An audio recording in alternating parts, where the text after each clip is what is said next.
of all, thank you for coming out here and being willing to hear all of us out here in the Metro West. And I will try to be brief because I'm here to listen as well.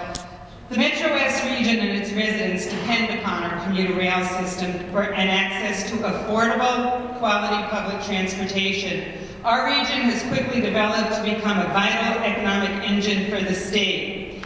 Because of this, we have not only many residents commuting into the Boston area for work, but we are also an importer of commuters and employees. Cutting commuter rail service after 10 p.m. on weekdays and completely eliminating service on the weekend will hamper economic growth in our region and hurt our seniors, disabled, etc. In fiscal year 2011, for the Framingham, Worcester, and Franklin lines that are in my district, the average daily ridership was 570 commuters after 10 p.m. 9,669 commuters over the course of the weekend, that's Saturday and Sunday. These cuts will isolate our area, our residents and our commuters will be stranded with virtually no alternatives. I believe that most commuters are willing to consider reasonable, and I stress reasonable, fare increases, but what is being proposed in these scenarios, and I understand the situation, is not reasonable. For example, I have a staffer that commutes from Franklin, Zone 6, currently pays $223 a month.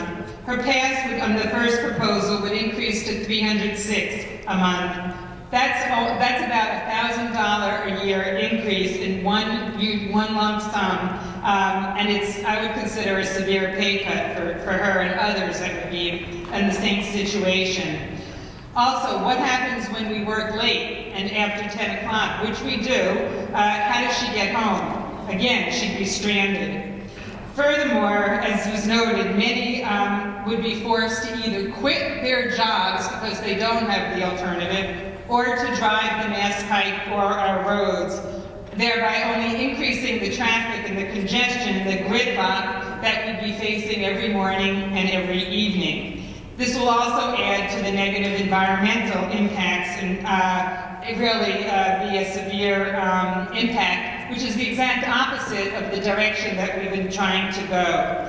Again, I believe people would consider reasonable fare increases, and I applaud all that you've done. I do need to note the changes you've made on the light rail, but I have to also note I am still hearing from constituents that sometimes not all fares are collected on the commuter rails.